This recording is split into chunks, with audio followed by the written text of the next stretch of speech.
So a little while ago, I released a video called How to Never Wait in Lines at Theme Parks, and in that video, I went over all of my strategies for how to skip the lines at theme parks. And that video did really well, people really liked the strategies, and a lot of people asked for a part 2. So as the summer rolls in and people start to go to parks again, I thought what better time than now to make a part 2 to how to skip the line at theme parks. But before we get into the new tips and tricks, we have to go over the old ones as a quick refresher. You can watch part 1, it's linked in the video description or the card, I don't know, it's somewhere, it really shouldn't be that hard to find. But if you really must keep watching this video, then I'll give you the cliff notes. First of all, look at the park map in advance. That can help you plan out your route for which rides you're going to hit when. Start with the back of the park and work your way up. Trust me, it works. Eat during prime ride time, which is basically from like 11 to 3 p.m. because that's when the lines will be longest. Get in lines during fireworks because most of the people will be in the viewing area to watch the fireworks, and show up to the park like 30 minutes early to get through security on time. And finally, use single rider lines because they will cut your wait in half at least. Okay, so that was a lot of tips. Again, if you want to go in more depth for all of those, go to part 1, but we're moving on to part 2. All right, the first tip I want to talk about is when you should go. One of the biggest make or break parts of your day is weather. I know it's tempting to go on a hot, sunny, 85-degree day with a cool breeze in the summer, but trust me, don't. I touched on this in the last video, but you should definitely try and go on a day that it's going to rain. Now, I know it sounds really stupid when I say that, but I'm not saying a complete downpour all day, because you're right, that would be really stupid. I'm saying if there's a chance of light rain for an hour or two, you can eat during that time or see a show, and chances are most people will clear out of the park, so it'll be smooth sailing once the rides are open again. Actually, most people will check the forecast beforehand and just avoid going to the park entirely that day. You just have to be careful that it's not going to rain for the rest of the day, or else they'll close the park. Overcast is your best friend at these parks if you're trying to avoid lines. Another good thing to keep in mind are big sporting events nearby. If you know there's going to be a massive football game in the city or basketball game or something that's 20 minutes away from the park, chances are the park will be less crowded that day. But go on that day. If you're going on the weekend of the big sports game, but the game is the day after you're going to the park, frankly, you're f***ed. Also, I said this in the last video, but I need to reiterate it here. Try your best not to go on holiday weekends or during breaks. I understand a lot of people can only go during those times, but that's exactly why the parks are crowded. This is easily the biggest tip you can use, and that will completely change the trajectory of your entire day. But what about when you're finally in the park? What about when you've picked the day and unfortunately it just happens to be crowded? Again, I hit on the main ones in the first video, but I'm going to rattle off a bunch of other tips that I didn't touch on there. First, when you get off a ride, a lot of the times you'll hit a gift shop with plenty of gadgets and gizmos for you to feast your eyes and wallet on. Wait, don't buy merch until the end of the day or the end of the trip, and this is for 2 reasons. First of all, you'll have to lug it around with you all day, which is kind of just a pain. But second, you also waste a lot of time and money just buying lockers over and over again for every single ride. Wait till the end of the day to get your merch. They'll sometimes close off ride lines before the park officially closes, but you know what they never close?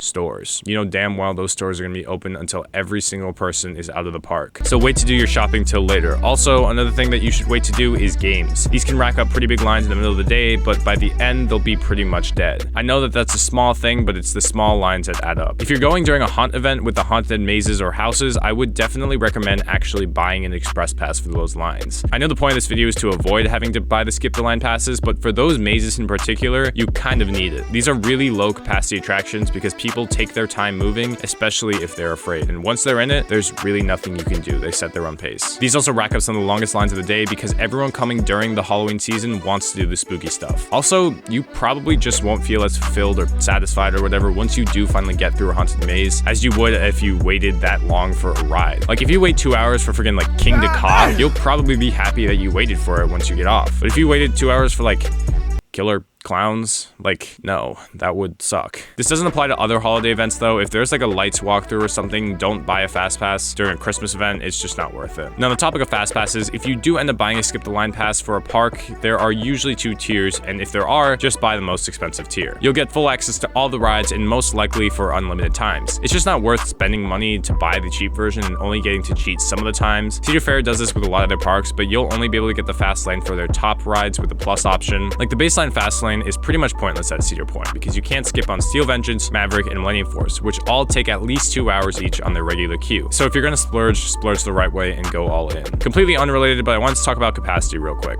Rides with low capacity will always have longer lines than rides with high capacity. This really only applies to roller coaster based parks. Disney and Universal rides all have monster capacity because they need it with the amount of guests that they get, but your average Six Flags parks or just regular regional parks can have a pretty big difference in capacity from ride to ride. Flat rides in general don't have great capacity, but especially drop towers because they can only run one vehicle at a time. obviously. But for roller coasters, generally the longer the train is, the higher the capacity is. This is B&M Track. B&M is the manufacturer behind coasters that use this track, and all of their coasters have super high capacity, 2 or more trains of 32 riders running at all times. The rides that have low capacity and really slow moving lines are Boomerangs and Skyrocket 2s, because like drop towers, they can only run 1 train at a time. Also, your accelerator rides that use a hydraulic launch and just go up and down on the top hat, so your King to Cause, your accelerators, your top to dragsters, etc. The lower the capacity ride, the slower the line will move, because they just can't get as many people on at once. It's just simple math. So if you see a low capacity ride with a short line, try and do it as soon as possible so you can knock it off without waiting. Also, I want to talk about water parks and rides. If there's a water park built into the park included with your ticket, then go to that during prime time. Prime time is basically from like 11 to 3, like I mentioned before, because this is when the morning and afternoon crowds overlap. It's also the hottest time of the day, so it's a win-win. Water slides are usually way shorter than actual rides, so the lines for them will be very manageable. Also, I know this is counterintuitive for a video about saving time, but definitely don't walk around wet all day. Just bring a change of clothes if you know you're gonna go in the water, or at least pay for one of those heat blasting machines. That's just like a quality of life tip, not really a lines tip. The last major thing I want to talk about is food. I think food is the single biggest time waster at parks that people don't even realize is wasting their time. You can easily take 2.5, and even 3 hours on one meal. 3 might be an exaggeration, but the point is you can burn a lot of time. Now, like I mentioned before and in the last video, eat off hours. I know it sucks to eat lunch at like 2 or 3, but you'll cut your line in half. Also, don't go to coffee shops in the morning. This is something that traps a lot of people right off the bat into waiting like 30 minutes for something that they could have brought from home. This is also during prime ride time, so if you get to the park when it immediately opens and run straight to a Starbucks, you're just an idiot. Like, I really can't help you. Bring coffee from home or just drink it in the car, or better yet, run straight to a ride and wake up from the adrenaline rush. But back to actual meals, if you want to avoid lines entirely, you can use mobile food ordering at most parks. Something about mobile food ordering just sounds really yucky, but trust me, the hassle is worth it when you can just walk up to the stand and get your food. Just set it up in order while you're in line for a ride so that your food will be ready the second you get there. Also, you can go to sit-down restaurants, but most of the time the food isn't going to be fantastic. The only exceptions to this are reservation-only restaurants at Disney and Universal parks, but for the most part, quick service and sit-down restaurants are going to be exactly the same in terms of quality. And that's all I got. I know this was a lot less than the last video, but that's because I think I did actually a really good job covering the essentials in the first one. These were just kind of the icing on the cake that'll make the day go a little bit more smoother. But if you haven't seen the first one, I would definitely recommend checking it out because it goes really in depth into the tips I mentioned before and has more that I even didn't mention. It's one of my biggest videos. Chances are you've watched it already if you're seeing this one, but for the small percentage of people who haven't, this is your invitation. Anyways, thank you guys so much for watching all the way to the end, and I will see you next time.